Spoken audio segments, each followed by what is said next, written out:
¿Qué tal?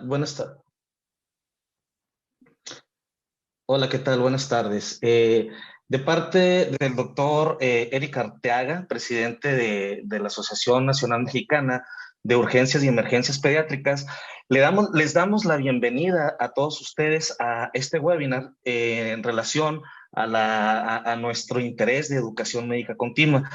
El día de hoy tenemos un tema muy importante que es crisis asmática, las evidencias del tratamiento en la sala de urgencias.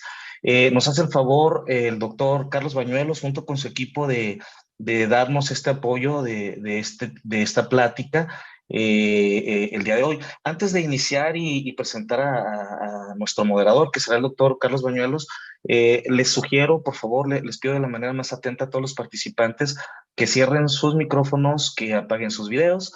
En caso de que tengan alguna duda, se podrá hacer a través del chat de la sesión y bueno, poco a poco pues se irán contestando esas dudas. Sin más, vamos a dar inicio a la sesión del día de hoy. Y bueno, presento al doctor Carlos Bañuelos. Él es médico cirujano, egresado por la Facultad de Medicina de la Universidad Nacional Autónoma de México. Es médico pediatra y pediatra intensivista, egresado del Hospital Infantil de México Federico Gómez. Además, trabaja y es jefe del Servicio de Departamento de Urgencias del Hospital Infantil de México Federico Gómez. Asimismo, es profesor adjunto del curso universitario de urgencias pediátricas por parte de la UNAM y es profesor invitado del curso universitario de la especialidad en pediatría también por parte de la UNAM.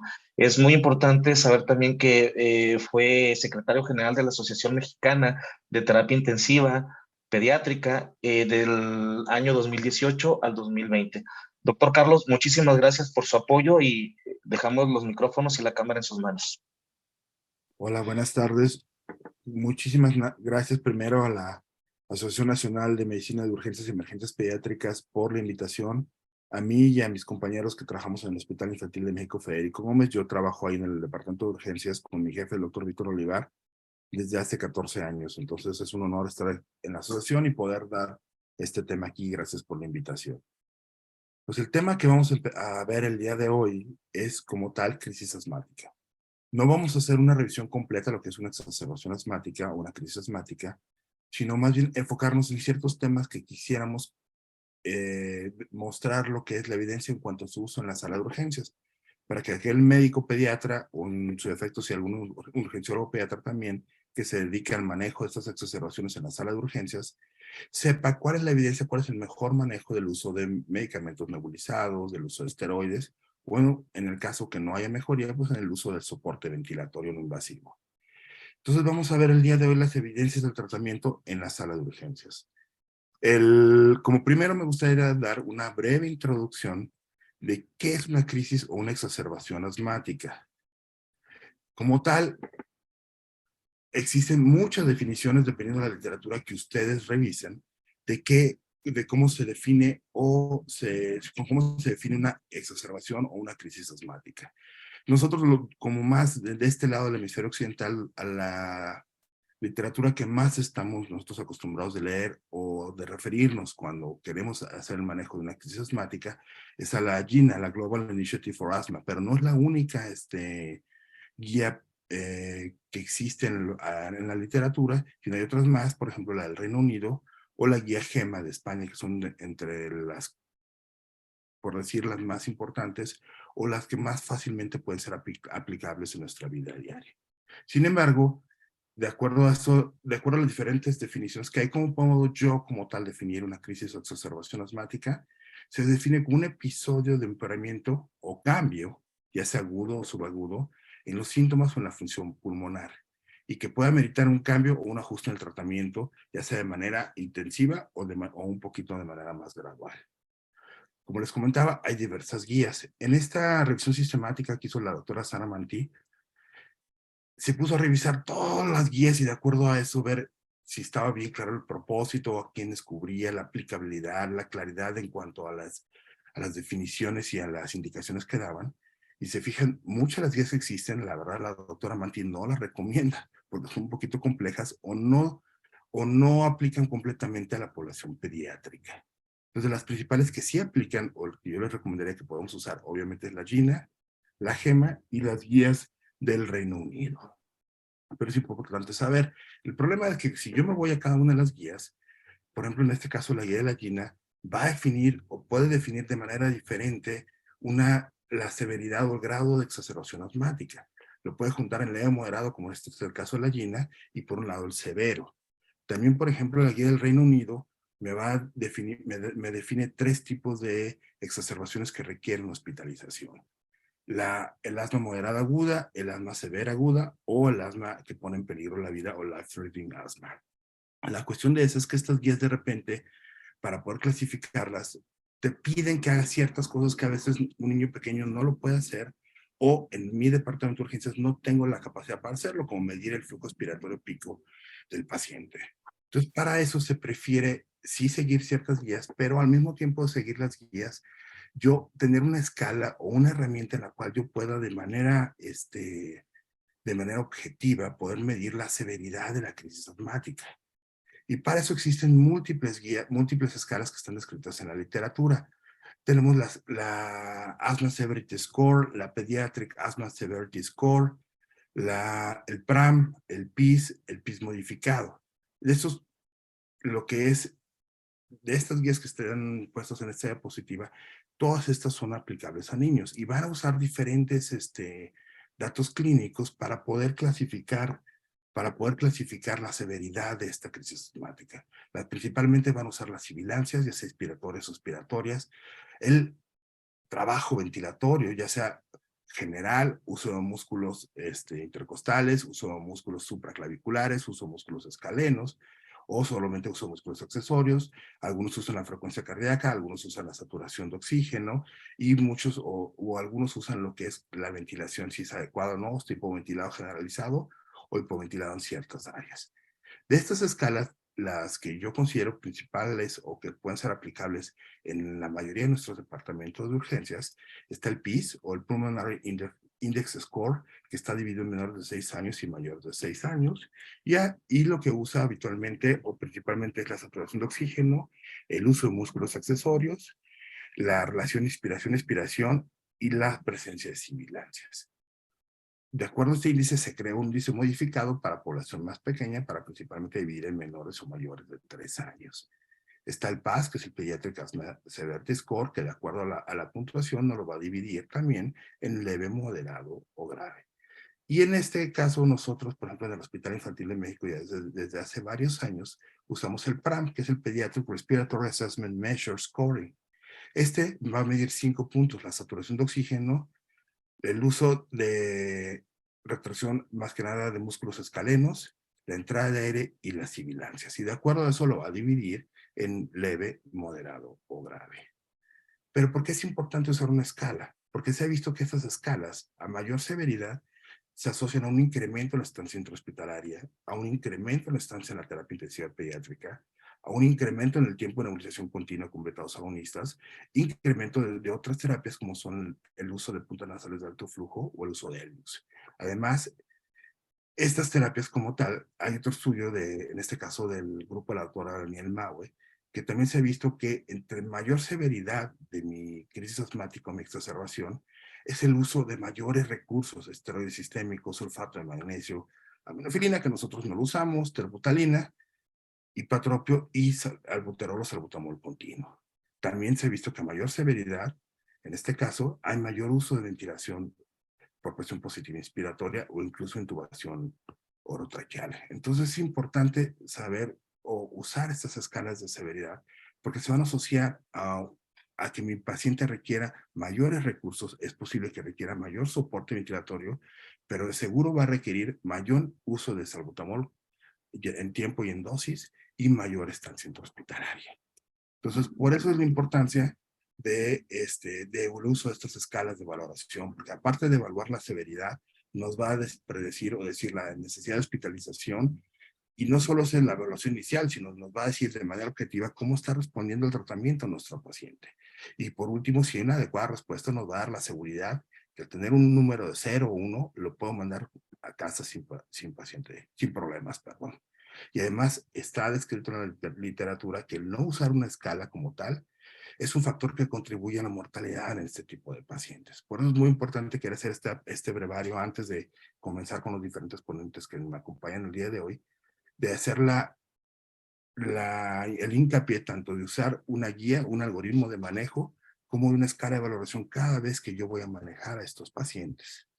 El problema es que no solo en México, sino en el resto del mundo, el uso de estas escalas no es el correcto. Por ejemplo, en el Reino Unido se hizo esta encuesta en la cual a 59 hospitales o centros de atención de segundo y tercer nivel del Reino Unido se les preguntó cuántos de estos usaban o captaban los campos necesarios para poder llevar a cabo una de estas escalas. Y se fijan, por ejemplo, el PIS, solo el 10% de estas unidades, o sea, 5 de 59 unidades, tenía o recababa los datos necesarios cuando ingresaba el paciente con una exacerbación asmática para poder llevar el PIS. El PAS, que es otra de las más usadas, el 5%. Y por ejemplo, otra de las que para nosotros es la que usamos en el hospital y que es muy sencilla de usar, que es el PRAM, ninguna de estas completaba toda la valoración necesaria para llevar a cabo el PRAM.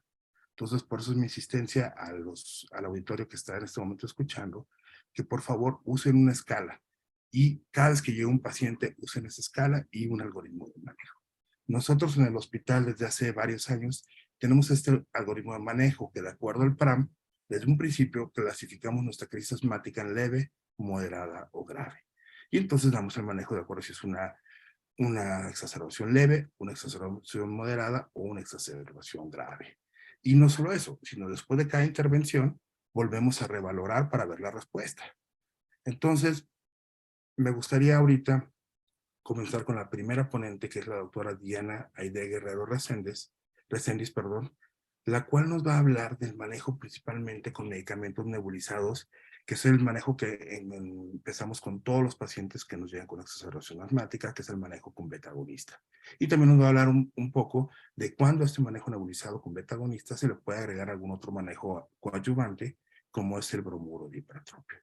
Como tal, la mayoría de las guías todas empiezan con manejo con beta-agonista, la mayoría de ellas empiezan a encontrar rescates, no todas las guías empiezan a encontrar rescates, pero después te quedas con la idea, ok, ya cumplí los 3 rescates, mi paciente sigue con una crisis moderada o grave, ahora, ¿qué es lo que hago con este medicamento nebulizado? Cada cuánto lo pongo, cómo lo pongo, qué dosis uso, y para eso la doctora Diana Aide Guerrero nos va a hablar de eso. Les agradezco su atención y pues continuamos con la doctora Diana Aide Guerrero. La doctora Diana Aide Guerrero, ella es médico cirujano egresado de la Universidad de La Salle y ella se formó como pediatra en el Hospital Infantil de México y como urgencióloga pediatra también con nosotros ahí en el Departamento de Urgencias del Hospital Infantil de México. Actualmente funge como médico escrito en el turno de la mañana y es una doctora que conozco desde hace mucho tiempo y que tengo el gusto siempre de trabajar con ella. Adelante, Diana. Hola, ¿qué tal? Buenas noches. ¿Se ve bien o se ve vista el moderador? Porque no sé si lo puse bien. Se ve bien. Ok, gracias. Bueno, pues yo agradezco la invitación. Voy a desarrollar el tema del manejo con beta-2 agonistas y bueno, es importante mencionar que a pesar de que tenemos un tratamiento óptimo que podemos dirigir con base en las guías, independientemente de la gravedad de la enfermedad subyacente, pues los pacientes que tienen asma van a experimentar exacerbaciones que son causadas por una acentuación de los procesos inflamatorios y una pérdida del control de la enfermedad. Entonces, muchas guías, y ahorita quise mencionar las de la ANAEP, identifican 3 objetivos principales para el tratamiento de las exacerbaciones, que son una corrección significativa de la hipoxia, una reversión rápida de la obstrucción del flujo de aire y la reducción de la probabilidad de recaída o de recurrencia futura. Y finalmente, todos los tratamientos actuales deben o han intentado alinearse a estos objetivos. Hablamos entonces de que existen diferentes guías, que debemos de evaluar la gravedad, etcétera, poder entonces decidir de acuerdo a la gravedad del score que nosotros decidamos utilizar, cuál será el algoritmo de manejo que daremos, ¿no? Pero definitivamente el inicio del tratamiento siempre va a ser con un beta-2 agonista, que sabemos muy bien que puede ser utilizado con un inhalador de dosis medida, con un espaciador, o que pudiera también ser entonces con las nebulizaciones. Sabemos que entonces el manejo inicial podemos dar la administración repetida de salbutamol hasta 4 a 10 inhalaciones cada 20 minutos durante la primera hora y que generalmente es eficaz para revertir la limitación del flujo de aire. Sin embargo, Conforme el paciente va agravándose, es importante mencionar que mientras más se acerque a un asma grave o potencialmente mortal, definitivamente pues el paciente no va a poder realizar las aspiraciones con el MDI y entonces necesitará una nebulización.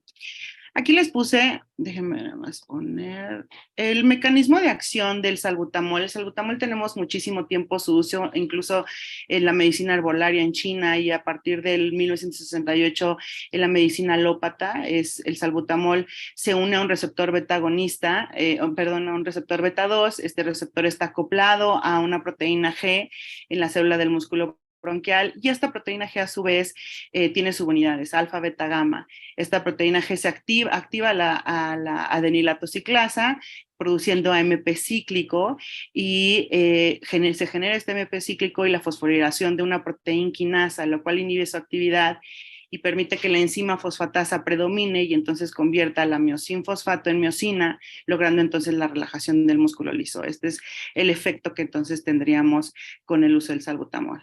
Tiene un tiempo de inicio de segundos a minutos, un efecto máximo a las 30 minutos y una vida media de 4 a 6 horas. El más utilizado pues es el salbutamol, o sea, de los ABAs o albuterol.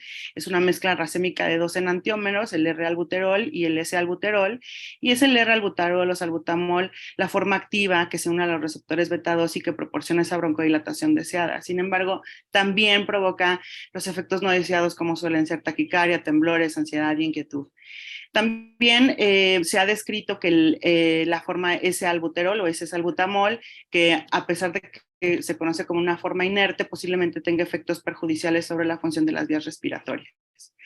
Pero bajo esta premisa es que, por ejemplo, se han creado otros beta 2 agonistas como el levalbuterol, que es como esta versión purificada del salbutamol, que supuestamente tiene menos efectos cardíacos no deseados, ¿no? O bueno, que son no deseados. Sin embargo, ya hay varios estudios que han demostrado que este levalbuterol nebulizado continuo, pues realmente no es superior al salbutamol nebulizado continuo, no tiene realmente efectos beneficiosos sobre frecuencia cardíaca, sobre frecuencia respiratoria, como lo podemos ver aquí. Aquí tampoco lo que podemos ver es que tampoco tiene efectos realmente mayores con respecto a los efectos adversos, o sea, no tiene un mayor beneficio con respecto a la presentación de efectos adversos, es decir, no hay una disminución de los efectos adversos con respecto a la administración del salbutamol. Y aquí quisiera agregar el bromuro de hipatropio porque pues este provoca su efecto broncodilatador al inhibir los receptores muscarínicos de acetilcolina del músculo liso.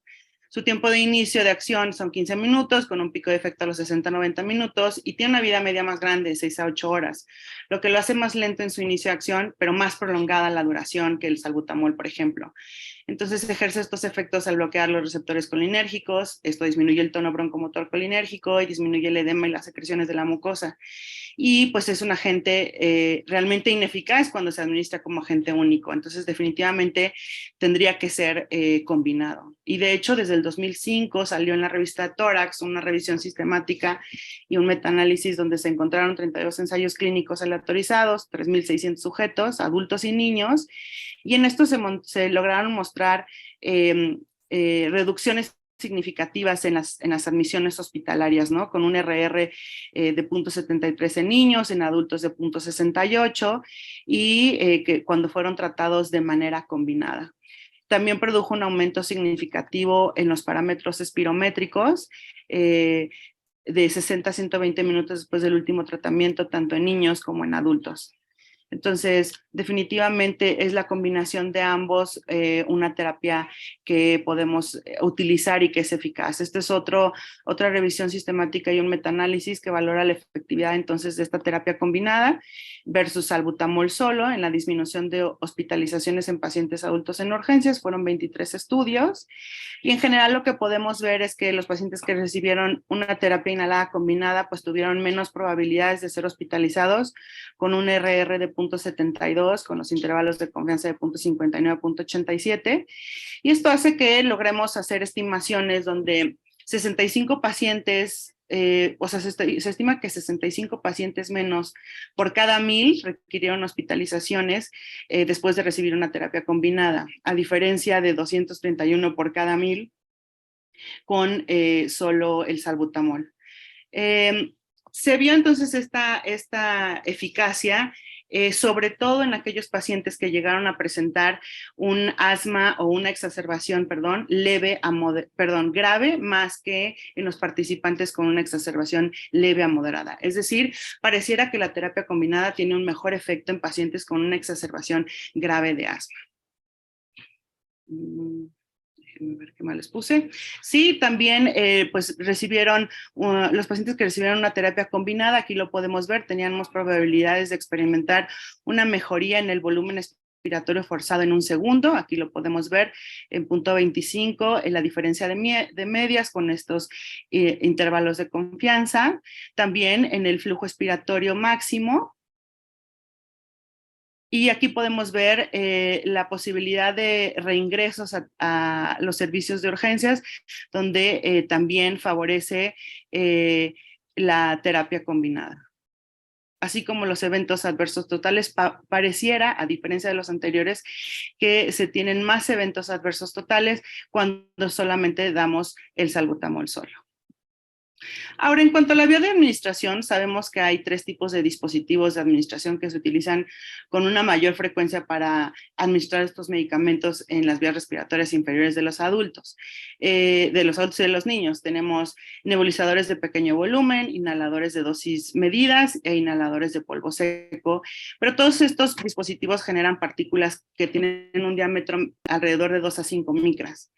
Lo que se refiere es que el paciente debería de inhalar lentamente de 0.5 litros por segundo a un volumen corriente normal y que ocasionalmente realizara una inspiración profunda y mantuviera durante 4 a 10 segundos esa respiración, ¿no? Esa inspiración profunda.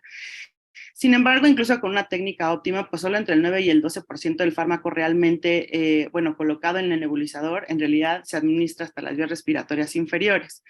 Aquí les puse nada más que tenemos que tomar en cuenta la edad de presentación de nuestro paciente para decidir con qué podríamos iniciar a dar el manejo del beta-2 agonista. Y aquí les pongo un estudio donde se menciona el depósito de salbutamol radiomarcado en un niño pequeño. Y lo que quiero que vean es como, por ejemplo, el A es un niño con un MDI con espaciador, pero con una mascarilla facial muy holgada. Que en realidad es bastante similar a tener una inhalación con un nebulizador, pero con una mascarilla facial también holgada. En el C tenemos un MDI con una mascarilla facial bien ajustada, pero el niño gritando durante la inhalación, por lo que también tenemos paso del fármaco a vía digestiva.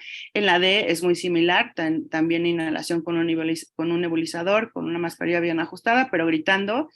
Y lo que es el E, F, G y H, tenemos pacientes E y F con un MDI, con espaciador, con una mascarilla facial apretada, pero inhalando en silencio, y en G y H con un nebulizador, pero también tranquilos. Obviamente el paciente pediátrico es muy difícil que lleguemos por completo a estos escenarios, pero definitivamente tenemos que tomar en cuenta entonces que del medicamento que nosotros estamos administrando, pues tendremos que lograr la mejor forma para que finalmente este pueda ser realmente aprovechado a donde debe de llegar.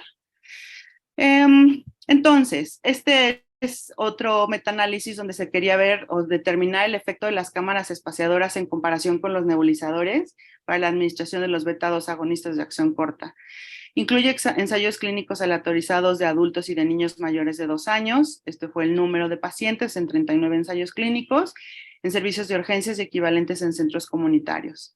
En este se encontró entonces que el método de entrega del beta-2 agonista pues realmente no mostró una diferencia estadísticamente significativa en las tasas de ingreso hospitalario. Lo que podemos ver sobre todo en el paciente pediátrico es que aquí sí favorece el uso del MDI, y aquí lo podemos ver con el cociente de riesgos para los niños fue de 0.71, con los intervalos de confianza, bueno, que van de 0.47 a 1.08. También la estancia de los niños en el servicio de urgencias fue significativamente menor o más corta cuando se utilizó el espaciador. La duración media en el servicio de urgencias para niños que recibieron el tratamiento nebulizado fue de 103 minutos, que aquí lo podemos ver, y para niños que recibieron el tratamiento con espaciadores fue de 33 minutos menos. Entonces, pese a que en los adultos tal vez no hubiera diferencia en cuanto al tiempo de duración en el servicio de urgencias, en los niños sí, pareciera que definitivamente el uso del MDI pudiera disminuir su estancia en urgencias. Aquí vemos también la frecuencia del pulso fue más baja para el espaciador en los niños, con una diferencia de medias de -5, al igual que el riesgo de desarrollar temblor, que lo puse aquí también. En el paciente pediátrico también hay una diferencia estadísticamente significativa. Entonces, bueno, finalmente, ¿qué dicen nuestras guías? Tomando esto en cuenta, pues que nosotros deberíamos de iniciar con las dosis de salbutamol a 0.15 por kilo, mínimo 2.5 miligramos cada 20 minutos durante 3 dosis. Y que esto va a ir seguido de dosis de 0.15 a 0.30 hasta 10 miligramos cada 1 a 4 horas, según sea necesario. En realidad, yo en la revisión que hice no encontré una revisión o algún ensayo clínico que valorara el 1 versus 2, 1 versus 3, 1 versus 4. Lo que algunas guías mencionan en algunos centros es que en realidad se va a ir midiendo de acuerdo a la respuesta del paciente, o sea, según sea necesario, y, o que se puede administrar en nebulización continua a 0.5 miligramos por kilo por hora. Definitivamente la vía nebulizada es la vía de elección, ya lo dijimos, cuando el paciente no puede cooperar con el tratamiento con MDI, y pues definitivamente además en las exacerbaciones de asma muy graves consideramos la nebulización continua debido a que hay un menor número de ingresos y una función pulmonar mejorada. Entonces aquí yo les puse inicialmente nuestros algoritmos de manejo en los pacientes de acuerdo al estado en el que llegan, es decir, en cuanto al score de crisis asmática que llegan a presentar. Iniciamos con los broncodilatadores, mencionamos que pueden ser con MDI o micronebulizados, con el bromuro de hipatropio agregado, y en el caso de, en las asmas graves, consideramos entonces la nebulización en infusión continua, 0.15 miligramos por kilo, forados a 24, pasar 6 minutos por hora durante 4 horas. ¿Esto en qué nos basamos? Bueno, obviamente en las guías, y las guías en que se basan en los diferentes evidencias que tenemos. Por ejemplo, en el 2011 se vio determinar la eficacia en cuanto a la reducción en ingresos, mejoramiento de la función pulmonar y los riesgos medidos en efectos adversos, efectos en signos vitales de la administración continua versus intermitente de los beta-2 agonistas en los servicios de urgencia. Son ensayos clínicos, se incluyeron 8 de 165 con un total de 461 pacientes, de los cuales 229 recibieron terapia continua y 232 una terapia intermitente. ¿Y qué fue lo que encontramos? Pues en general que el ingreso hospitalario se redujo en la terapia continua, favorece la continua, aquí lo podemos ver, en comparación con la terapia intermitente, con un RR de 0.68, con intervalos de confianza de 0.5 a 0.9. Los pacientes con obstrucción más grave en el momento de la presentación parecieron ser los que más se beneficiaron realmente de esta intervención, ¿no? Aquí los podemos ver. Y bueno, también los pacientes que recibieron terapia continua pues demostraron mejorías, aunque pequeñas, pero estadísticamente significativas en las pruebas de función pulmonar cuando se completaron todos los estudios. Tuvieron mejoría en el FEV1, en el flujo expiratorio máximo, y estos efectos se lograron ver incluso 2 o 3 horas posteriores al manejo inicial. Aquí los podemos ver también, favorece el manejo continuo. Y este es otro estudio, este es de los más recientes. Este es del 2020, el objetivo era valorar la eficacia del salbutamol continuo versus el intermitente.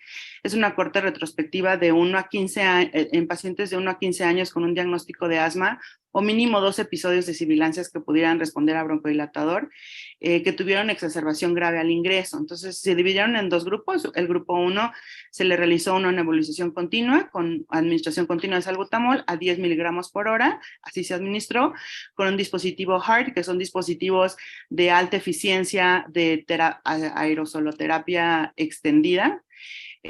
con una mascarilla facial a 10 litros por minuto. Y el grupo 2 tenía una nebulización intermitente con 2.5 miligramos dosis en mayores de 10 kilos y de 1.5 miligramos en menores de 10 kilos con oxígeno, un flujo de 6 a 8 litros en un intervalo de 1 a 4 horas.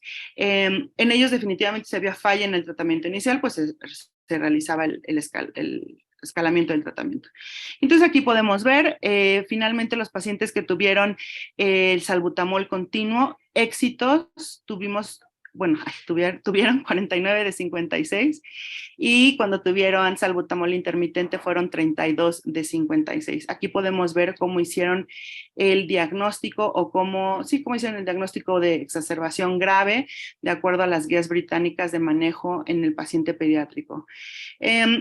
Intentando reducir el sesgo debido a la confusión de las variables que se pudiera dar, se realizó un pareamiento por puntaje de propensión, ya que es un estudio observacional, intentando estimar el efecto de un tratamiento.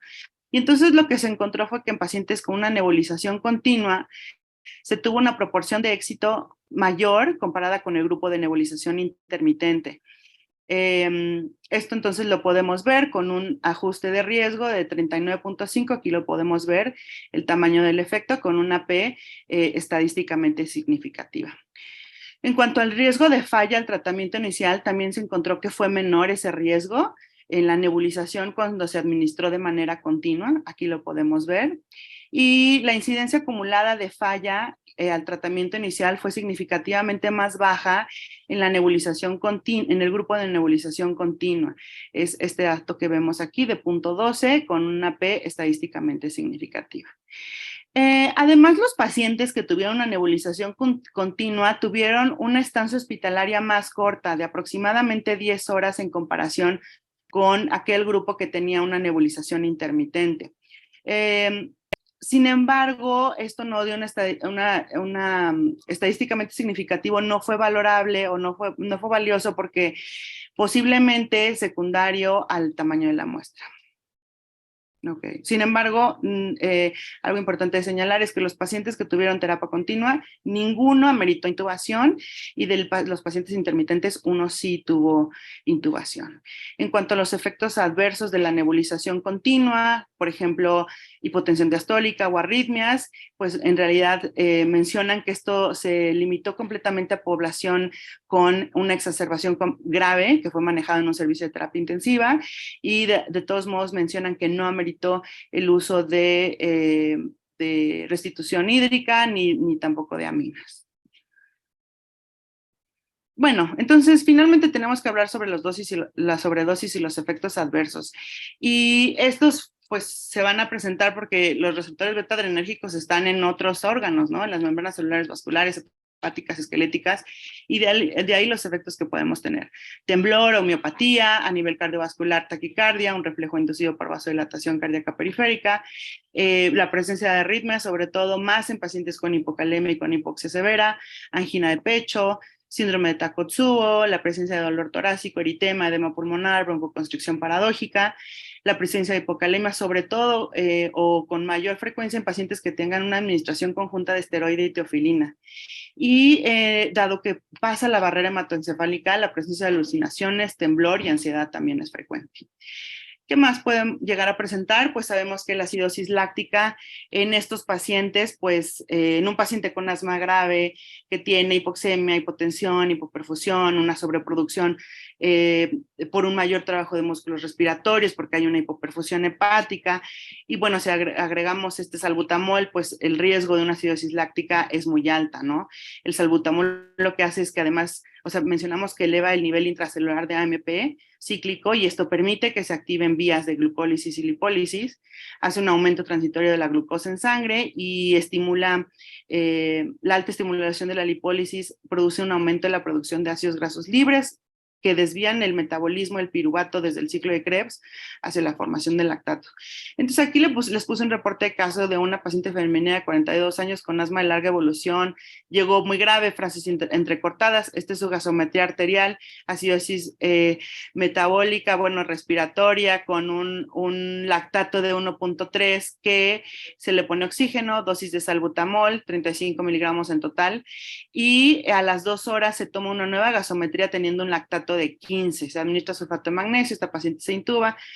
En terapia intensiva se va disminuyendo la dosis de el salbutamol y por ende va disminuyendo pues, los niveles de lactato. En cuanto a la hipocalemia, pues es importante mencionar que pues es el resultado de esta activación del receptor beta-2 agonista en el músculo esquelético y se produce al realizar cambios del potasio al espacio intracelular, produce debilidad muscular y esquelética, y además estas dosis altas y frecuentes de beta-2 agonista producen desensibilización del receptor beta, y esto significa que este receptor beta después se va a internalizar e incluso puede ser degradada por los lisosomas dentro de la célula.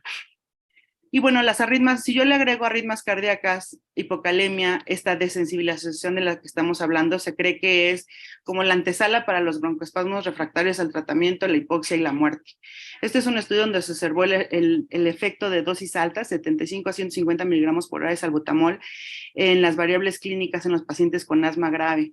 Fue un análisis retrospectivo de los expedientes clínicos en un AUTIP de tercer nivel y bueno, se encontró definitivamente una disminución de la TA diastólica en un 53% y una disminución de un 37% en la TA media basal.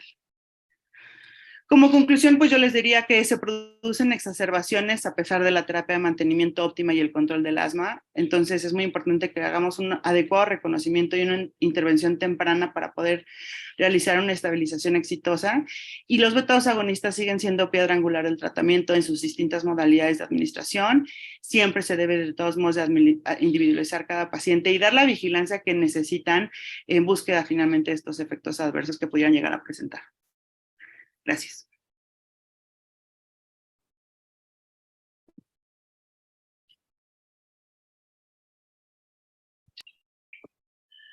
Sí, ¿qué tal?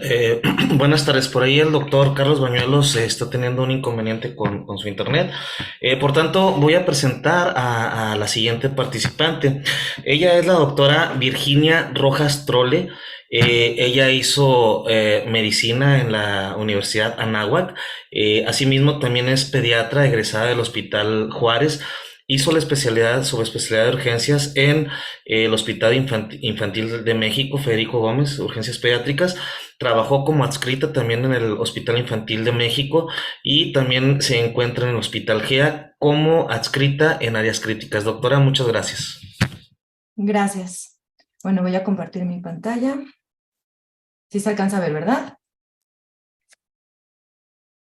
Sí, doctora, se ve muy bien. Bueno, como ya comentaron, yo soy la doctora Virginia Rojas Trolle y el día de hoy pues yo les hablaré de la comparación en el manejo esteroidea en la exacerbación asmática y lo titulé como manejo basado en evidencia. Bueno, de manera introductoria me gustaría mencionar algunas generalidades del asma que se van a recalcar en las diversas series de las cuales yo les voy a platicar en unos momentos y que justifican la importancia en el correcto uso del tratamiento y en el abordaje de este tema tan importante. Sabemos que el asma es una enfermedad que afecta a más de 6 millones de niños en Estados Unidos y es una enfermedad crónica, siendo la más frecuente en la edad infantil.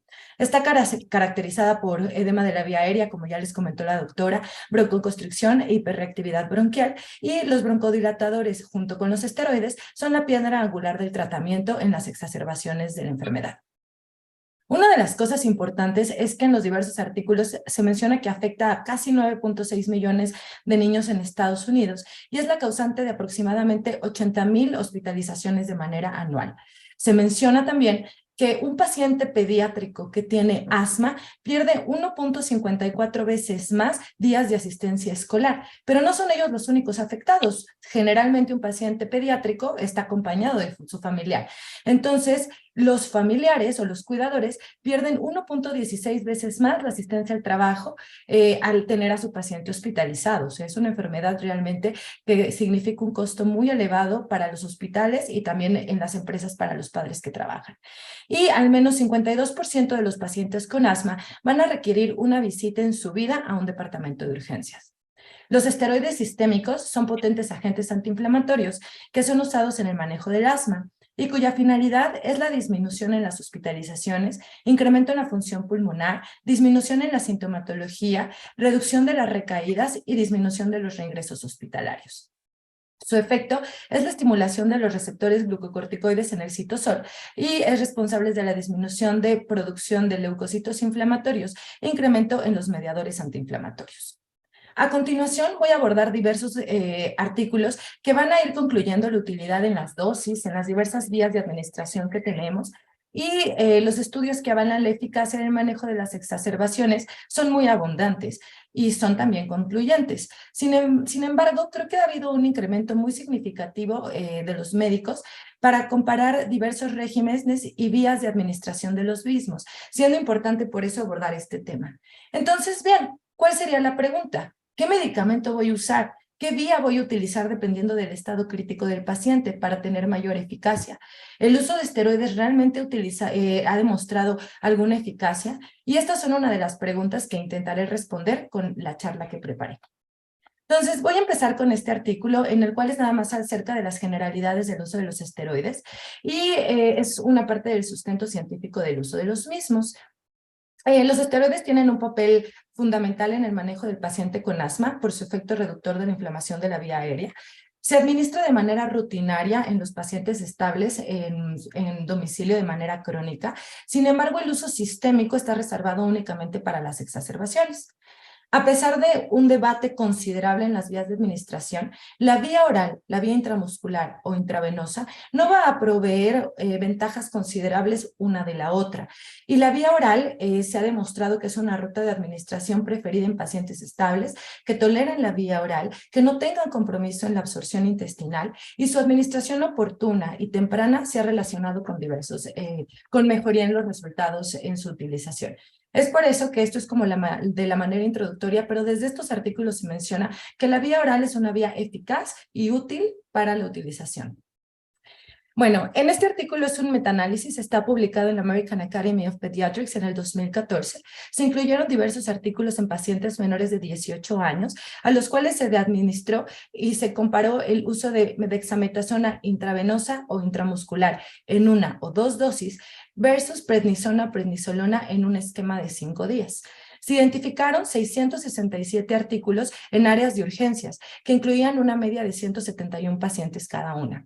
El desenlace principal a evaluar fue la comparación de un esquema intramuscular u oral de dexametasona en una dosis o dos dosis y su superioridad en un esquema de 5 días de prednisona o prednisolona vía oral, y cuyo desenlace era evaluar los reingresos hospitalarios a 5, 14 y 30 días. Como se puede observar, se incluyeron un total de 6 estudios, me adelanté un poquito, un total de 6 estudios donde se reporta una edad promedio de los pacientes de 53.1 meses. El sexo más frecuente en los reportes o en los artículos fue el sexo masculino y la población más frecuentemente ingresada era población hispana. Dentro de los resultados se reporta, como se puede observar en la tabla, que no existe una diferencia en el riesgo relativo en las caídas de las recaídas de la enfermedad al comparar ambos grupos en los primeros 5 días, con un riesgo relativo de 0.9 en un intervalo de confianza del 95%.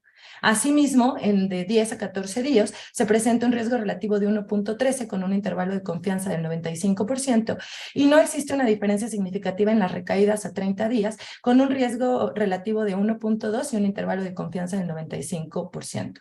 Concluyendo que se debe de considerar el régimen de 1 o 2 dosis de dexametasona como una alternativa viable en los pacientes hospitalizados versus un esquema de 5 días con prednisona o prednisolona.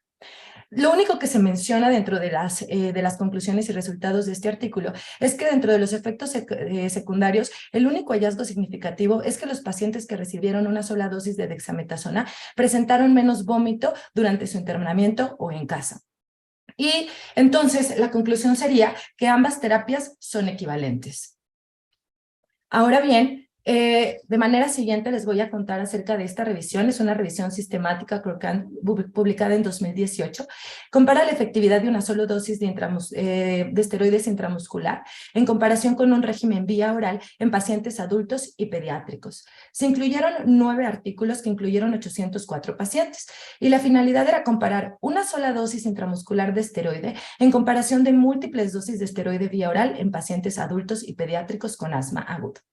Como se observa en los resultados, En esta revisión no se identificó ninguna diferencia estadísticamente significativa en las recaídas de los pacientes con exacerbación asmática en ninguno de los grupos, ni intramuscular versus el grupo oral, posterior al egreso del paciente, con un riesgo relativo de 0.9 en un intervalo de confianza del 95%. Asimismo, tampoco se identificaron diferencias en las recaídas en los primeros 10 días de los subgrupos de pacientes adultos y pediátricos. Dentro de los resultados, se observó una disminución de los efectos secundarios en los pacientes con administración esteroidea intramuscular versus la vía oral de 36 a 7%. Y ninguno de ambos regímenes demostró superioridad en la función pulmonar, en la persistencia de la sintomatología o necesidad de uso de beta-2 agonistas de acción corta. Como conclusión, y ante un riesgo similar de recaída, en ambos grupos, la decisión de proveer a los pacientes el medicamento intramuscular versus vía oral va a depender entonces de las consideraciones que nosotros tengamos de nuestros pacientes. Bueno, esta es de lo que les comentaba de los reingresos en los pacientes, y estas son las conclusiones. Entonces, ¿de qué va a depender el tipo de esteroide, o más bien la vía de administración que vamos a utilizar? Pues va a depender entonces de las preferencias del paciente, de las condiciones socioeconómicas del mismo, de la disponibilidad de la medicación, de los efectos secundarios que van a estar relacionados a la administración o a la vía de administración, y también a la patología concomitante del paciente. Ahora, una de las cosas importantes es que la dexametasona se ha visto que se puede concluir el tratamiento durante la hospitalización del paciente, lo cual fomenta mayor adherencia terapéutica del paciente, lo cual da un punto a favor a la utilización de esta vía intramuscular o vía oral. Ahora bien, les voy a presentar, este es un trabajo de investigación, es un estudio retrospectivo de corte, fue realizado en un hospital de tercer nivel de atención, donde se incluyeron pacientes entre 3 y 21 años, todos hospitalizados de enero de 2013 a diciembre de 2017. Estos pacientes únicamente recibieron dexametasona parenteral oral como terapia y la compararon con una monoterapia oral con prednisona. El desenlace primario era evaluar la estancia intrahospitalaria, y de manera secundaria evaluaron el ingreso a una terapia intensiva, los reingresos a un departamento de emergencias y la readmisión hospitalaria en los primeros 10 días tras su egreso. Se incluyeron un total de 1,410 pacientes, de los cuales 981, que eran el 69.6%, recibieron monoterapia con dexametasona, y 429, que eran el 39.4%, recibieron tratamiento con prednisona. En la tabla 1 se puede observar características similares en ambos grupos, para edad, para sexo, para peso y para historia de alergias. La administración de dexametasona se observó con mayor frecuencia en pacientes afroamericanos y que contaban con seguro médico. Y como resultados podemos observar lo siguiente. Tenemos que los pacientes que recibieron esteroide previo a su ingreso a hospitalización no tuvieron una diferencia significativa en los días de estancia hospitalaria. Sin embargo, en los pacientes en los cuales se inició el tratamiento posterior a su hospitalización, sí hubo menos días de estancia intrahospitalaria en el grupo de los pacientes tratados con monoterapia con dexametasona, con una P significativa de 0.001 y una media de horas de 24.48 horas en comparación con los pacientes con prednisona, que fueron 5 horas aproximadamente, que es en esta tabla, que está 24.48 contra el 30.98.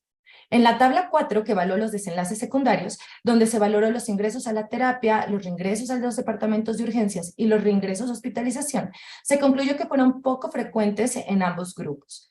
De los resultados entonces a comentar es que los pacientes que recibieron dexametasona presentaron, esto es como resultados también secundarios, presentaron más requerimiento en el uso de magnesio y de bromuro de hipertropio. Sin embargo, en el grupo de pacientes que recibieron prednisona se observó mayor requerimiento en el uso de oxígeno.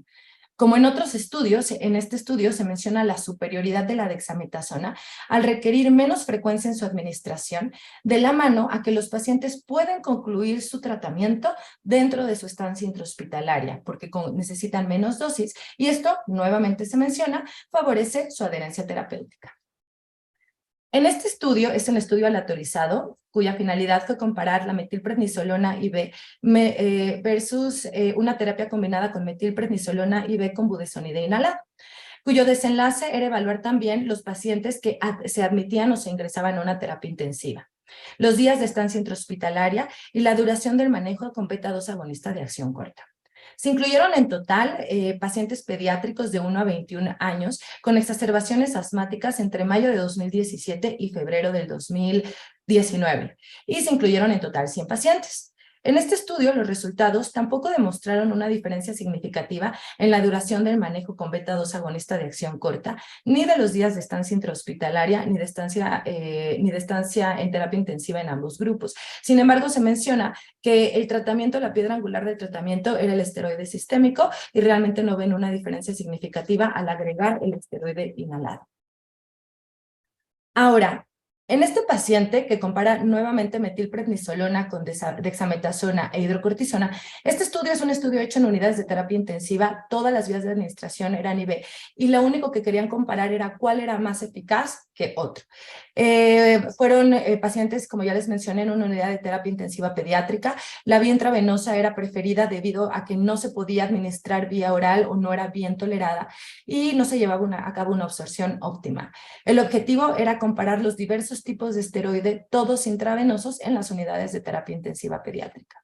Es un ensayo clínico, fue un estudio prospectivo, incluyó pacientes pediátricos entre 1 y 21 años de edad admitidos en unidades de terapia intensiva pediátrica.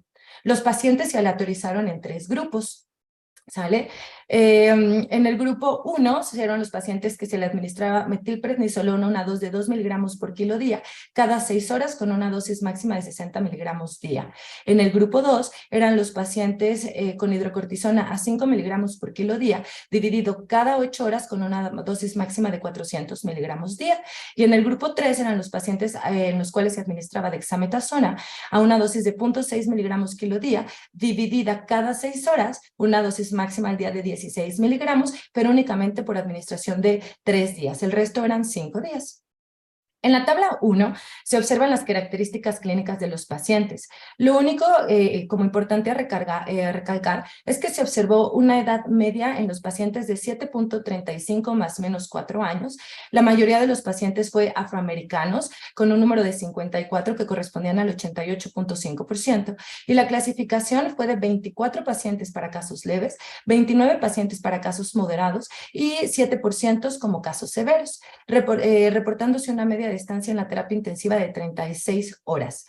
Y los pacientes que tenían utilización de metilprednisolona, se mencionaba que tenían un índice de masa corporal mayor. Dentro de los resultados que se reportan en la tabla 2, más del 90% de los pacientes recibieron una infusión con beta-2 agonista de acción corta entre 5 y 10 miligramos hora. Sin embargo, no se observó una diferencia significativa entre los 3 grupos en la mediana del tiempo. La única diferencia significativa reportada entre los 2 grupos fue en las diversas escalas de gravedad, en los pacientes, en la presión arterial media, en lo cual los pacientes que utilizaron hidrocortisona tuvieron mayores presiones arteriales medias en comparación con los otros 2 grupos.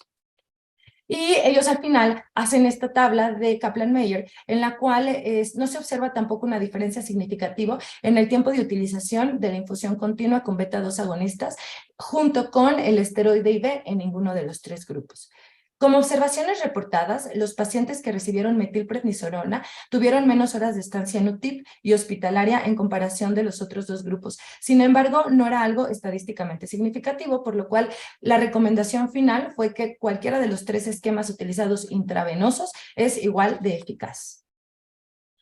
Ahora, tenemos este estudio, que es un estudio retrospectivo de corte, que fue realizado entre enero de 2014 y diciembre de 2017 en pacientes con exacerbaciones asmáticas y comparan la utilización de dexametasona intramuscular o vía oral versus prednisona vía oral. Se incluyeron niños entre 4 y 17 años de edad y los resultados a evaluar fueron la reutilización de servicios de salud tras su egreso en los pacientes en los primeros 30 días, tras su alta, los días de estancia intrahospitalaria y su necesidad de ingreso a una terapia intensiva pediátrica. Es importante mencionar que en este artículo se realiza un apareamiento por puntaje de propensión para lograr un equilibrio entre los grupos y disminuir así los sesgos del mismo. La mayoría de los pacientes eran hombres no hispanos. Una tercera parte de los pacientes tenían un peso por encima a la percentil 85 para el peso.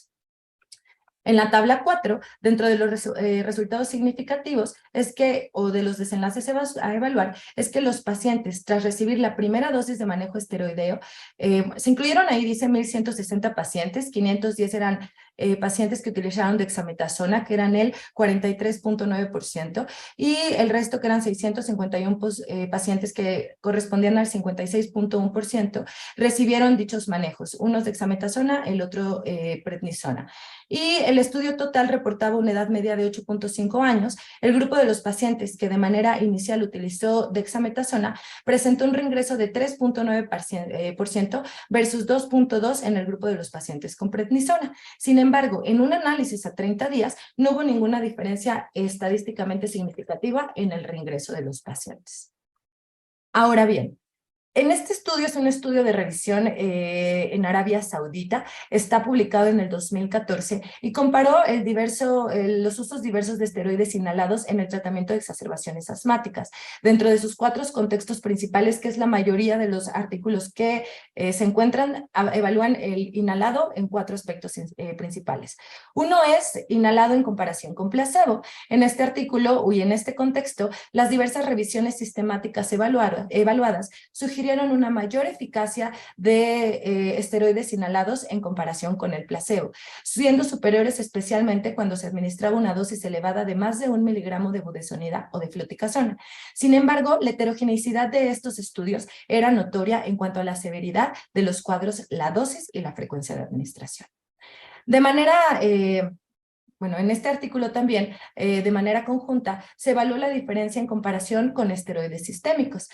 Hubieron conclusiones diversas. Algunos estudios demostraban superioridad de los esteroides sistémicos en la reducción de readmisiones hospitalarias, algunas reportaban eficacia similar y algunos eficacia superior de los esteroides inhalados. Este estudio comparó altas dosis de esteroides inhalados durante la estancia en el servicio de urgencias por 5 días y posterior al egreso con pacientes con exacerbaciones, también con esteroide inhalado, y en exacerbaciones leves y moderadas, y concluyó que la superioridad del esteroide sistémico, una superioridad en el uso de esteroide sistémico, mejorando la FEV1 más rápidamente y una menor recurrencia de la enfermedad en las primeras 48 horas. Se menciona que hay un panel de expertos, que es el Expert Panel Report 3, que son guías de manejo de asma, que las dosis elevadas de esteroides inhalados se pueden considerar en la estancia en urgencias. Sin embargo, no va a existir una evidencia científica suficiente que permita tener una conclusión en el uso de esteroides inhalados y versus un mayor uso de esteroide sistémico. Ahora, también se compararon adicionales al tratamiento de esteroides sistémicos posteriores al egreso de los pacientes. ¿Y qué concluye este artículo? Que en este contexto se concluyó una disminución en recaídas con dosis superiores de 1,600 microgramos días de budesonide por 21 días, junto con un curso de prednisona a 50 miligramos día en comparación con placebo. Sin embargo, tras la revisión de los artículos de manera independiente, se concluyó que no existe ningún beneficio de la adición de esteroides inhalados junto con esteroides sistémicos en las recaídas de exacerbaciones asmáticas. Y por último, compararon los artículos que daban tratamiento adicional al tratamiento con esteroide sistémico únicamente durante los días de estancia intrahospitalaria. Se encontraron pocos estudios que valoraran este hecho y lo que encuentran acerca de los esteroides inhalados junto con los esteroides sistémicos es que de manera colectiva, la verdad es que ningún estudio pudo demostrar una evidencia de un efecto benéfico adicional al agregar esteroides inhalados a altas dosis al tratamiento, por lo cual al final se concluyó que la piedra angular de tratamiento son los esteroides sistémicos y que la realidad es que no existe un beneficio adicional de agregar esteroides inhalados a altas dosis. Esta revisión es una revisión sistemática publicada en el 2016, cuyo objetivo fue comparar la efectividad y seguridad de dosis habituales versus elevadas de corticosteroides inhalados de manera prehospitalaria en estadios iniciales de una exacerbación asmática, cuya finalidad era reducir la severidad del ataque y para prevenir la necesidad de esteroides orales o de admisión hospitalaria. se realizó una revisión de estudios en diversos buscadores hasta marzo del 2016 y la falla de tratamiento se definía como la necesidad de inicio de esteroides orales. En esta revisión se incluyeron únicamente 3 estudios pediátricos con un número total de 422 pacientes. Y lo que concluyeron es que la evidencia actual disponible sugiere que dosis elevadas de esteroides inhalados no se asocia a una diferencia estadísticamente significativa que reduzca el riesgo en la utilización de esteroides sistémicos, ni de estancia intrahospitalaria o ningún otro desenlace. Ahora bien, este artículo, bueno, antes de empezar con la revisión de este artículo, es importante considerar que las diversas revisiones concluyen que el tratamiento en la primera hora de la exacerbación asmática va a ser una reducción de hasta el 60% de las admisiones hospitalarias. El tratamiento como primera línea de los pacientes con asma crónico es los esteroides inhalados. Sin embargo, su eficacia en las exacerbaciones se mantiene en debate. Este metaanálisis se realizó con artículos publicados entre 2009 y 2018. Todos los artículos que se incluyeron eran en inglés y los buscadores utilizados eran Medline, Scopus y Web Science.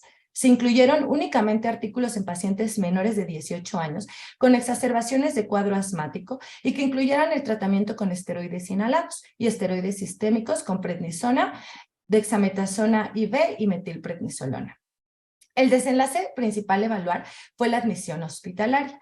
Se incluyeron en total 19 estudios que englobaron el uso de esteroide inhalado versus placebo y el uso de esteroide inhalado versus el esteroide sistémico y de esteroides inhalados junto con esteroide sistémico. El estudio concluye que el uso de esteroides inhalados reduce hasta el 83% de los ingresos hospitalarios en exacerbaciones moderadas a severa en comparación con el placebo. Sin embargo, solo el 27% cuando se compara con el esteroide sistémico en general, y eso únicamente cuando se utiliza a dosis por encima de 1 miligramo dosis total, ¿sale? Y al final, pues no se observa ningún efecto benéfico en exacerbaciones graves al adicionar un esteroide inhalado, con un riesgo relativo menor a 1. La conclusión, por lo tanto, sería que a pesar de que tienen los esteroides inhalados una acción más rápida, puede ser que se pudiesen considerar de utilidad en las exacerbaciones moderadas a graves. La realidad es que nunca deben de ser utilizados de manera sola o individual. Lo que se ha estudiado es en conjunto con esteroide sistémica y al final serían dosis elevadas sin una diferencia estadísticamente significativa, ni en admisiones, ni en readmisiones, ni en días de estancia. Y este es el último artículo que les voy a mencionar. Como mis conclusiones personales, yo creo que el uso de cualquier tipo de esteroide sistémico es de utilidad. Como vemos, si el paciente puede tolerar la vía oral, el utilizar un esteroide oral como es la dexametasona sería como lo más significativo que yo podría recalcar, y más porque las dosis son menores y podemos tener mayor adherencia terapéutica. Si no, cualquiera de los 3 esteroides que se han utilizado en las terapias intensivas intravenosos tiene la misma eficacia, y pues no utilizar esteroides inhalados porque no tiene ningún efecto benéfico en el paciente y tampoco ninguna diferencia significativa ni en admisiones ni en regresos hospitalarios, ¿sale? Y pues con eso yo concluiría mi charla del día de hoy. Les doy las gracias a todos por escucharme. Espero haya sido de su interés. Muchas gracias, doctora Virginia. Le agradezco su participación. Entonces, solo me gustaría recalcar entonces, recuerden para toda la audiencia, es que el esteroide, idealmente en una crisis moderada o grave, se debe administrar desde un principio. Desde la primera nebulización que voy dando, el primer rescate, lo ideal es ir administrando el esteroide, y la vía va a depender mucho del estado del paciente. Si está grave y no puede deglutir o tiene el habla muy entrecortada, a lo mejor es una vía parenteral, o si puede deglutir y tomar líquidos, pues una vía oral. Entonces, poniendo lo que dice la doctora Virginia, entonces, doctora Virginia, una última pregunta entonces para usted.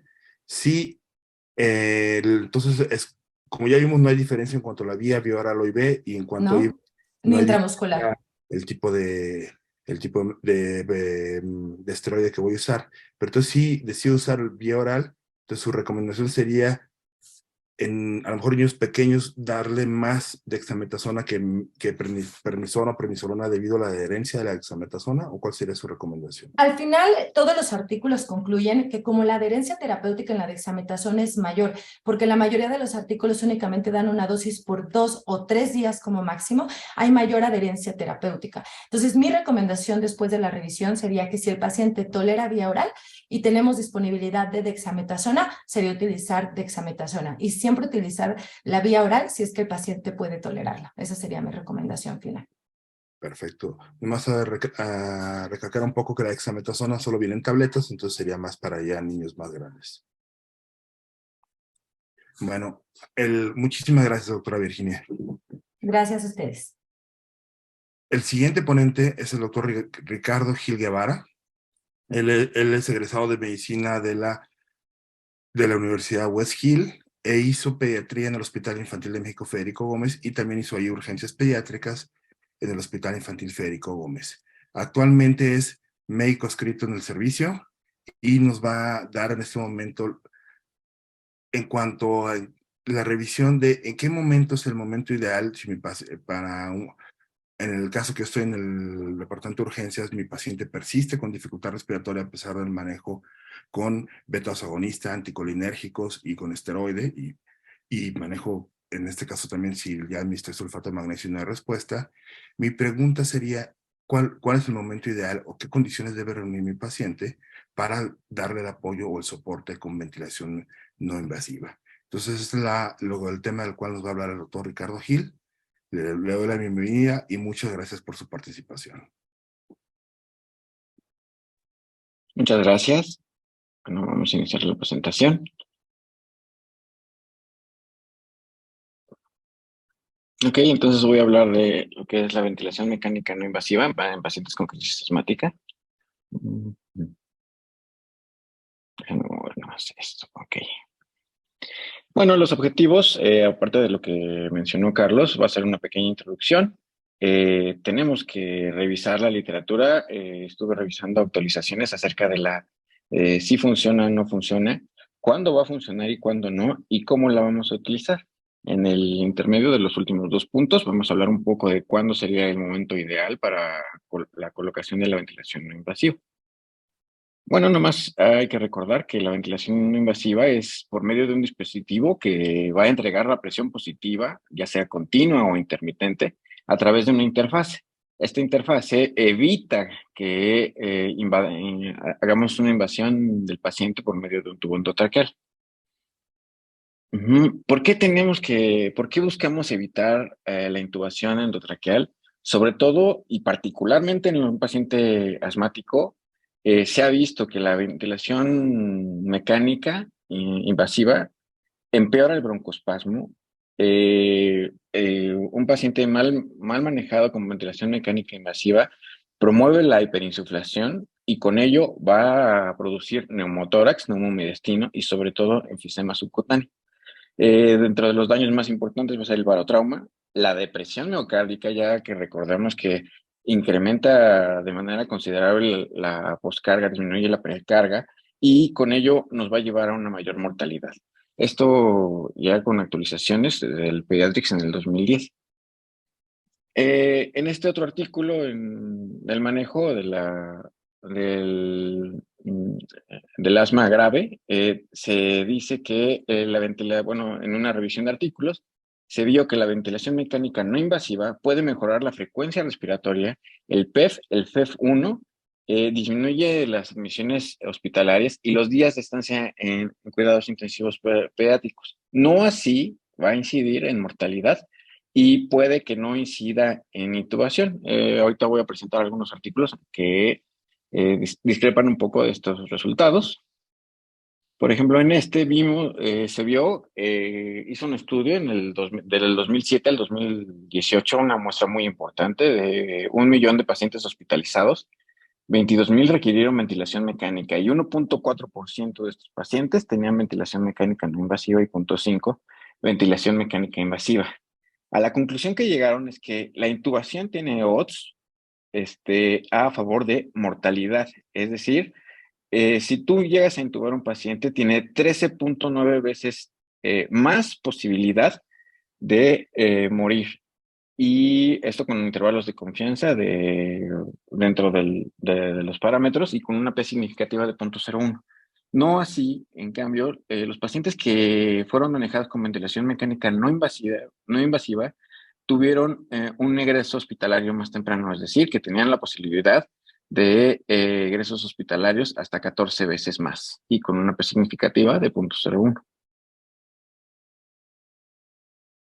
Este otro estudio, también del Pediatrics del 2020, fue un estudio realizado en 48 hospitales, fue un periodo del 2014 al 2018, y se recabaron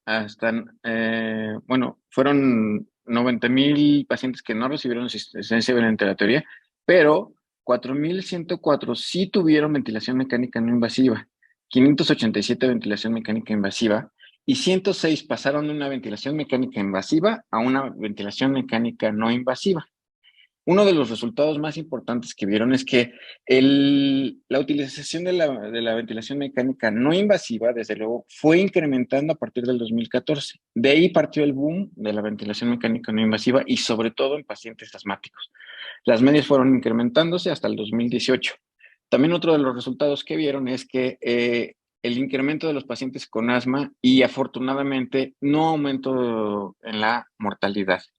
Casi se incrementó el doble, es decir, el 30% ya en el 2018 contra un 15.9% donde empezó el estudio en el 2014 con una P significativa de 0.01.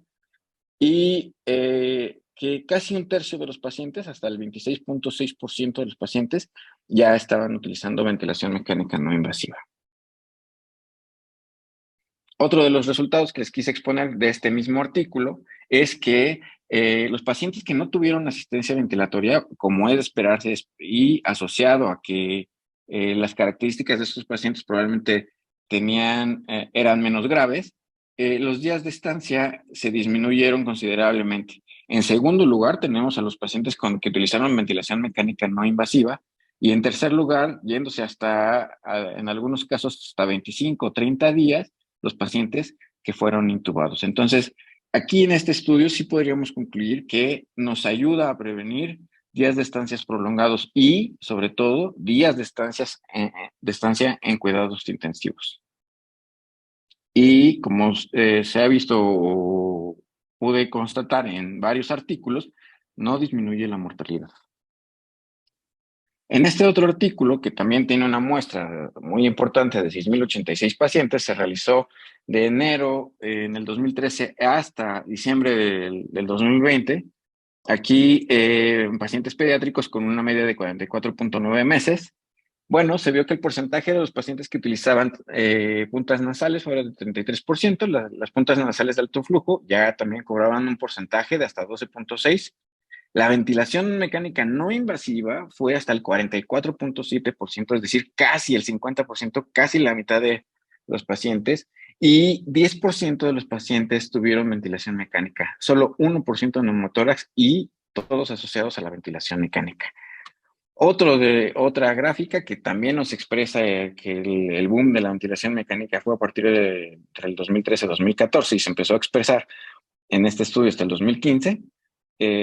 Como lo podemos ver en las barras verdes, fue que el incremento del uso de la ventilación mecánica no invasiva. Y en este estudio sí hubo dos resultados muy importantes. Uno, otra vez, la ventilación mecánica no invasiva redujo los días de estancia intrahospitalaria y, muy importante, en este sí hubo una disminución de la ventilación mecánica, es decir, del 20% en el 2013-2014 hasta 5.6% ya para el 2020. Otro de los resultados importantes, o bueno, dentro de su gráfica de comportamiento, de los resultados, pues como ya los mencioné, los días de estancia hospitalaria y los días de estancia en terapia intensiva teniendo una significancia estadística. De los estudios que revisé, hay otro de Claire Usala y Patrick Wilson, y en este la diferencia importante es que midieron no solo la utilización o no de ventilación mecánica no invasiva, sino las diferentes modalidades como CPAP o BiPAP. fueron 101 pacientes pediátricos de 1 a 21 años. Aquí no hubo diferencias, o bueno, la mayoría de los estudios que revisé sí enfatizaban y daban importancia a que por lo regular tomaban las edades después de los 2 años para hacer un poco de diferencia entre la bronquiolitis y el asma. En este caso lo tomaron a partir del año de edad y una de las diferencias que expusieron fue que sí, los pacientes que utilizaron la ventilación mecánica no invasiva tenían una menor saturación de oxígeno y un mayor CO2, en este caso fue venoso. Otro de los artículos que me llamó la atención es un artículo español en el que contrapone, bueno, en el que pone a competir las puntas nasales de alto flujo, las puntas nasales de alto flujo con la ventilación mecánica no invasiva, primero la ventilación mecánica no invasiva y después las puntas nasales de alto flujo, o bien solamente la ventilación mecánica no invasiva. En el grupo donde hubo más frecuencia fue en el de las puntas nasales de alto flujo, con 56 de los casos, y aquí le dan más peso o le dan una diferencia estadística a la utilización de las puntas nasales de alto flujo. Sin embargo, quiero destacar que sí hubo diferencias en los manejos, sí hubo diferencias en las mediciones. Como por ejemplo, el total de días hospitalarios no viene expresado en todos los grupos. Y otra de las diferencias es que no hubo manejo, por ejemplo, con sulfato e infusiones continuas de salbutamol en los pacientes que tuvieron ventilación mecánica no invasiva. Y otro de los puntos, yo creo que de los más importantes, es que por más que busqué en todo el artículo, no expresan en qué momento fue el conteo de los rangos de saturación FiO2 y de la presión de CO2. Entonces, no sabemos si todos hicieron un corte inicial o bien tuvieron un corte final después de la implementación de estos dispositivos. Por lo que, a pesar de que tienen diferencias estadísticamente significativas, yo no podría sostener, como lo dice este artículo, que las puntas nasales de alto flujo son más efectivas que la ventilación mecánica no invasiva en los pacientes con asma. De los artículos que más se mencionan y que, bueno, han sido parte de la controversia de la ventilación mecánica, es un estudio Cochrane, en el que se analizaron 32 textos y 2 estudios aleatorizados, controlados, y también con un metaanálisis. Desafortunadamente, las estadísticas para el estudio de estos artículos no fue suficiente y, por ejemplo, en mortalidad, pues solo se pudo analizar uno y no hubo diferencias estadísticamente significativas. Y con respecto a la disminución de los scores de asma, sí hubo una disminución del score. Marcan menos 2.5 con un intervalo de confianza del 95% y una P significativa. Sin embargo, el grade, la medición que hicieron de la estrategia estadística es bajo y los intervalos de confianza, pues desafortunadamente rebasan la unidad. Bueno, no, los intervalos de confianza aquí fueron buenos y la P fue significativa. Pero de todos los estudios solo se llegó a analizar solamente uno. Otro de los estudios es uno que se hizo por el doctor Víctor Olivar, la doctora Iris Romero y la doctora Paulina Espadas en el Hospital Infantil de México en el 2014. Y lo que quisimos ver fue la utilización de la ventilación mecánica no invasiva, precisamente en el manejo de crisis asmáticas. Nuestro objetivo era describir el uso de la ventilación mecánica no invasiva. El periodo fue del 2013 al 2014. Fue un estudio observacional, retrospectivo y longitudinal, en el que se incluyeron 62 pacientes con crisis asmática grave, de los cuales 32 colocamos la ventilación no invasiva y 27 tuvieron éxito y 3 tuvieron fracaso. De estos se hicieron las mediciones.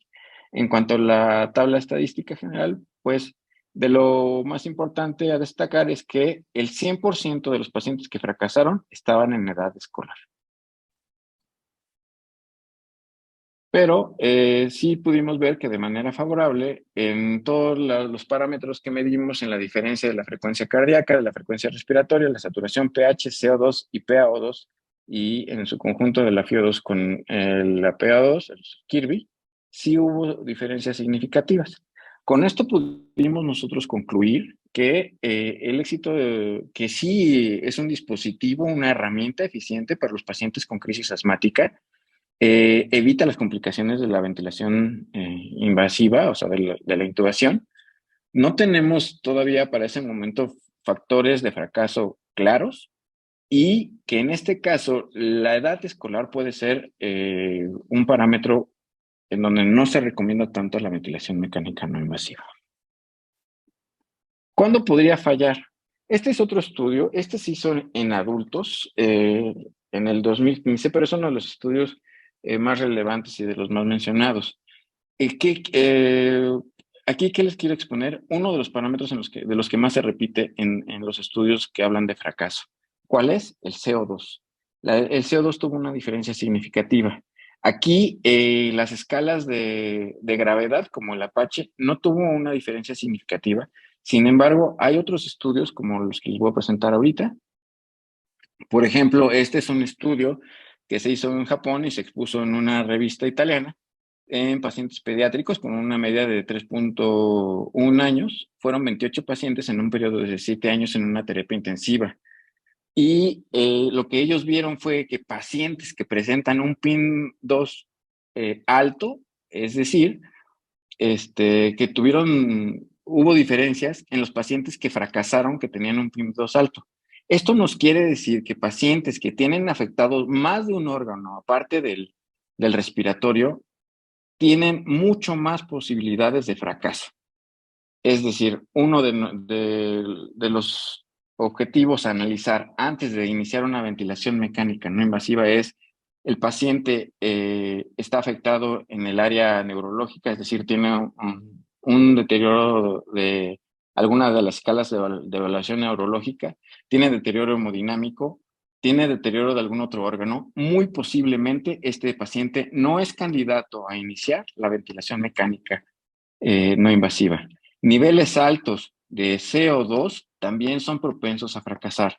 Entonces, hay que evaluar muy bien, hay que tomar la gasometría antes de iniciar la ventilación mecánica no invasiva, y este tipo de pacientes es mejor entrar directo y de lleno a la ventilación mecánica invasiva. Sí se vio que pacientes con ventilación, con ventilación mecánica o intubados, tenían mayor días de estancia hospitalaria y con resultados estadísticamente significativos. Regresando a otro de los estudios que ya había presentado, como ya les dije, el CO2 es uno de los parámetros más influyentes para que la ventilación mecánica no invasiva fracase. Entonces, insisto, pacientes que tienen un CO2 muy elevado, y a pesar del trabajo respiratorio que deben de estar presentando estos pacientes, son candidatos a intubación de manera directa, no así a la ventilación mecánica no invasiva.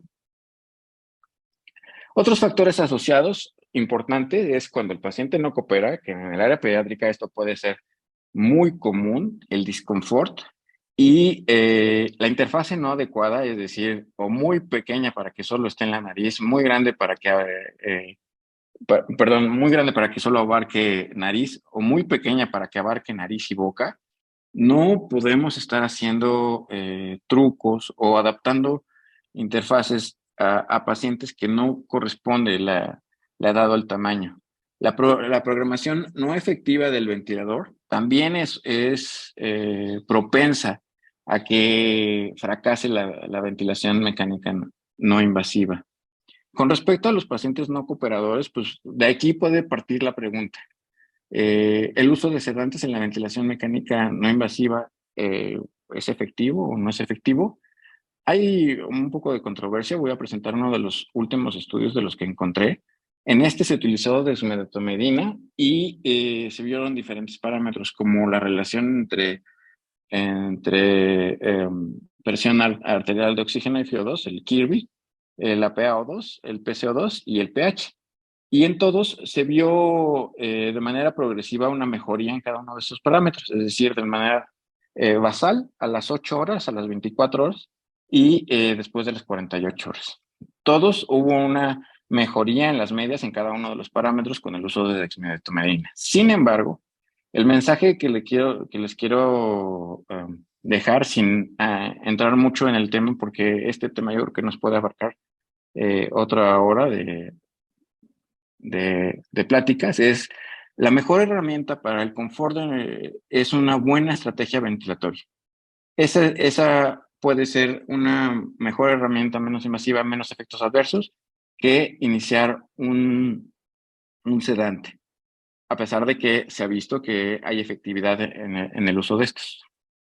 Y la segunda, quería decir que el fracaso a la utilización de los sedantes está asociado a la disminución de la vigilancia y a no tener mediciones objetivas. Es decir, si ustedes inician un sedante como es la dexmedetomidina y piensan que porque el paciente ya no está gritando, ya no está llorando, el dispositivo está funcionando, es un error. Tenemos que tener mediciones objetivas con el Kirby, con la retención de CO2 y con parámetros que podamos medir a pesar de la utilización del sedante para poder determinar si tenemos fracaso o no del dispositivo y con el uso de estos medicamentos.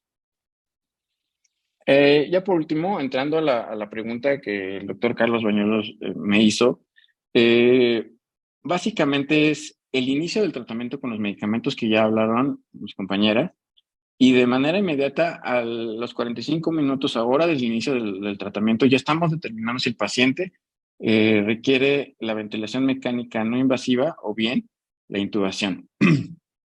Los modos que utilizamos en la ventilación mecánica no invasiva, básicamente los dividimos en dos vertientes importantes, que es el CPAP, que es la ventilación con presión continua.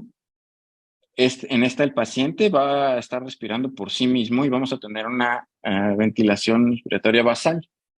Esta presión positiva nos va a permitir incrementar la presión intraluminar y nos va a permitir mantener las vías aéreas abiertas.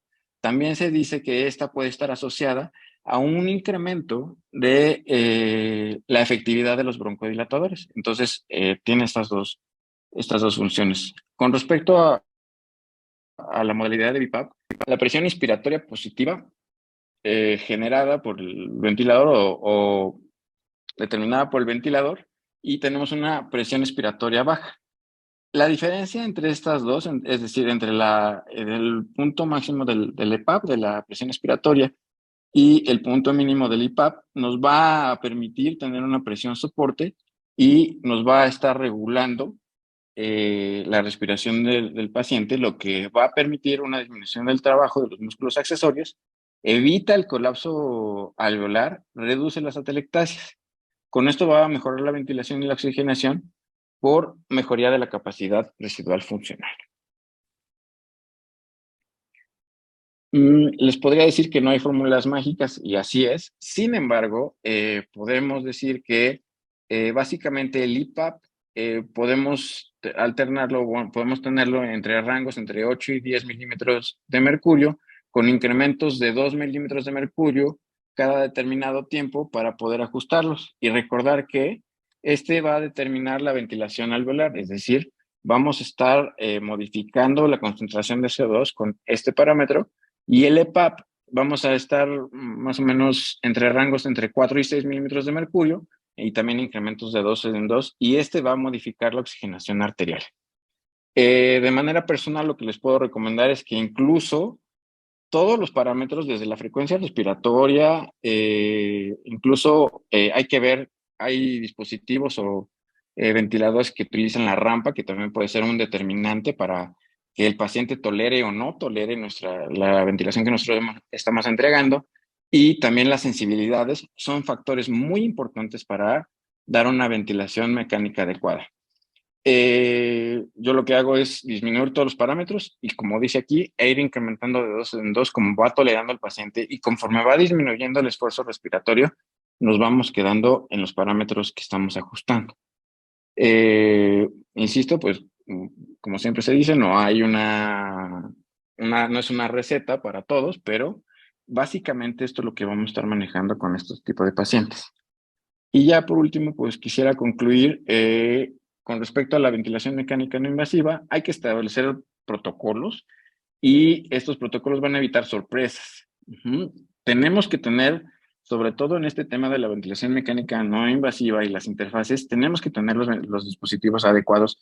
No podemos estar haciendo adaptaciones, poniendo cintas, evitando las fugas, enrollando al paciente en los mismos cinturones.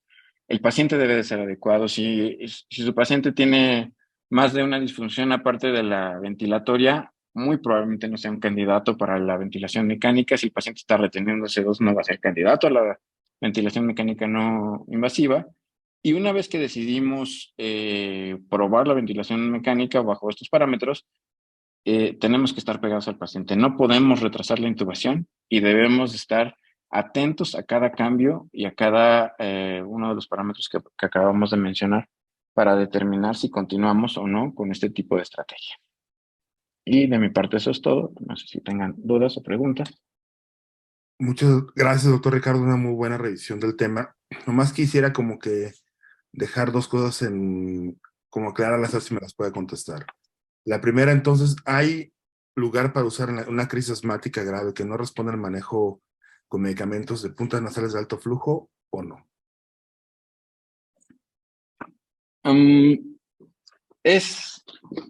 Yo creo que sigue siendo controvertido. Lo dejaría para pacientes leve a moderado, no tanto para crisis asmática grave. Yo creo que los pacientes con crisis asmática grave que no respondieron al manejo inicial, sí iría de manera directa a la ventilación no invasiva si es un paciente que únicamente tenemos la falla respiratoria y que no está reteniendo CO2, o bien la intubación en caso de lo contrario. Y la literatura ahorita no es tan fuerte para sustentar el uso de las puntas nasales de alto flujo de manera rutinaria.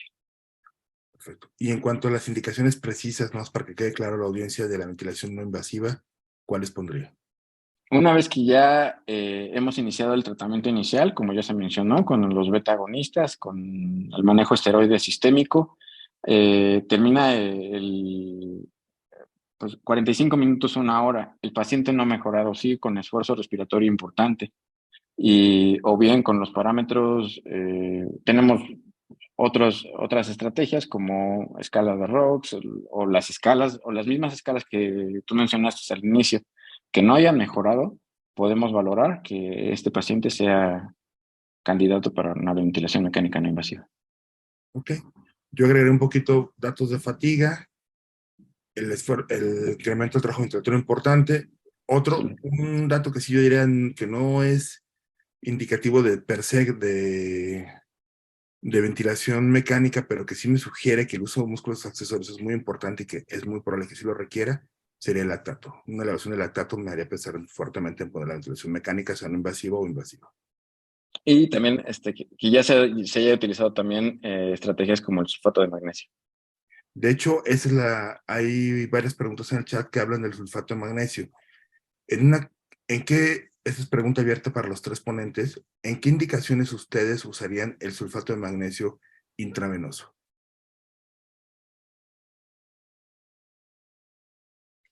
Pues de la misma manera, en pacientes que todavía no presentan fatiga y que no respondieron al manejo inicial con beta-agonistas y con el esteroide, en la primera hora, después de la primera hora, podría ser un candidato al sulfato de magnesio.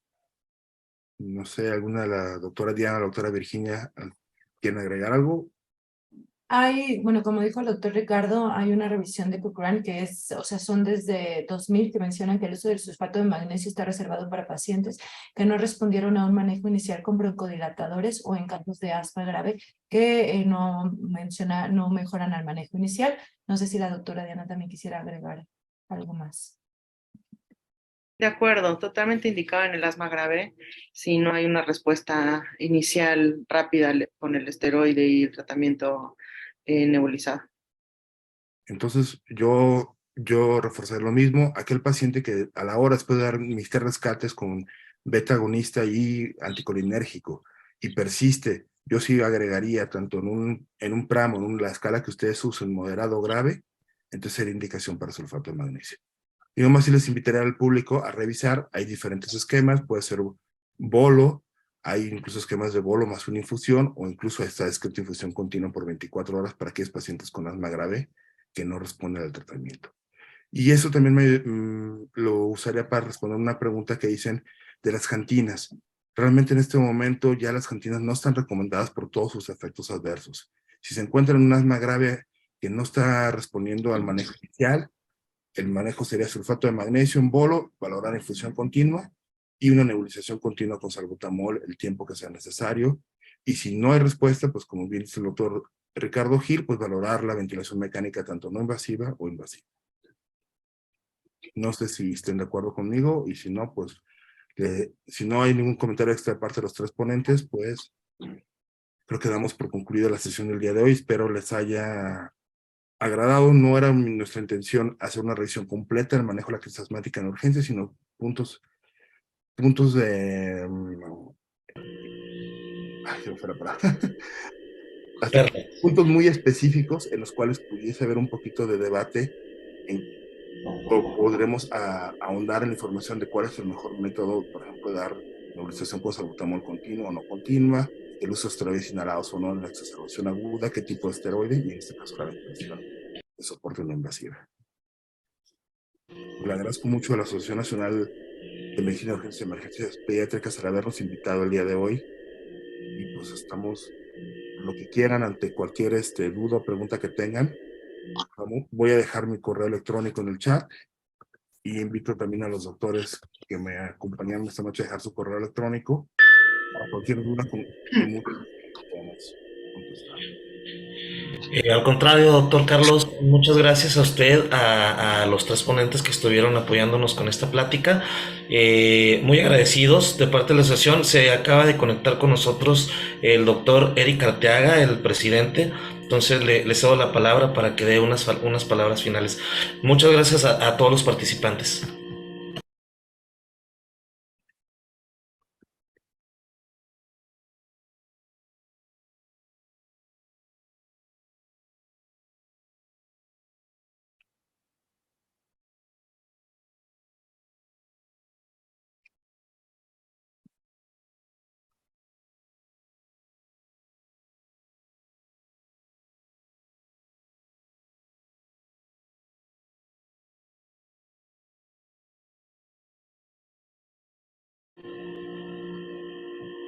Eric, no sé si ya estás por aquí con nosotros.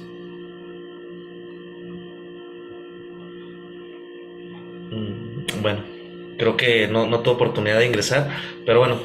En lo que se conecta, quisiera comentar nada más una pregunta del auditorio, que si sulfato de magnesio nebulizado. Realmente no hay evidencia del uso de sulfato de magnesio nebulizado que realmente funcione. Si lo van a usar, tiene que ser a fuerzas y medir niveles si lo están usando, más cuando usan infusión continua.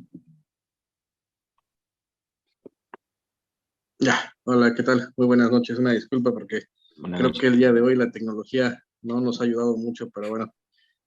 Doctora Rojas, doctora Guerrero, doctor Gil, doctor Bañuelos, pues antes que nada, muchísimas gracias por su apoyo, gracias por su participación, gracias por su tiempo, su esfuerzo, por compartir con nosotros todos sus conocimientos, su expertise que han tenido, sus experiencias, pros, contras. La verdad es que creo que es muy enriquecedor y pues sumamente muy puntuales cada una de las participaciones. En verdad, a nombre de la asociación les queremos agradecer muchísimo toda esta dinámica. Me ha encantado cómo realizan las sesiones, entonces la verdad estuvo muy genial. Sí, creo que efectivamente, pues bueno, la medicina va evolucionando, va cambiando muchas cosas, van cambiando terapéuticos, medicamentos, esquemas, lo que hoy está prohibido, mañana está permitido. Entonces, definitivamente esto nos obliga a estarlos manteniendo siempre al tanto de estas nuevas actualizaciones. Pues no me queda más que agradecerles mucho y pues bueno, esperemos poder contar con su participación nuevamente en situaciones futuras. Les mando un fuerte abrazo y muchísimas gracias. Al revés, Gracias a ustedes. Gracias por la invitación. Gracias. Encantados de participar en este. Muy bien, pues bueno, dando por terminado este primer webinar, esperamos que sea de su agrado y pues nuevamente estaremos continuando con esta dinámica, probablemente de forma mensual o cada 2 meses, según las necesidades. Estamos abiertos también a pues solicitudes, ¿no? sobre algunos temas que sean de controversia. Que pasen muy buenas noches, saludos a todos, hasta luego. Hasta luego, Hasta buenas luego, noches, buenas muchas noches. gracias.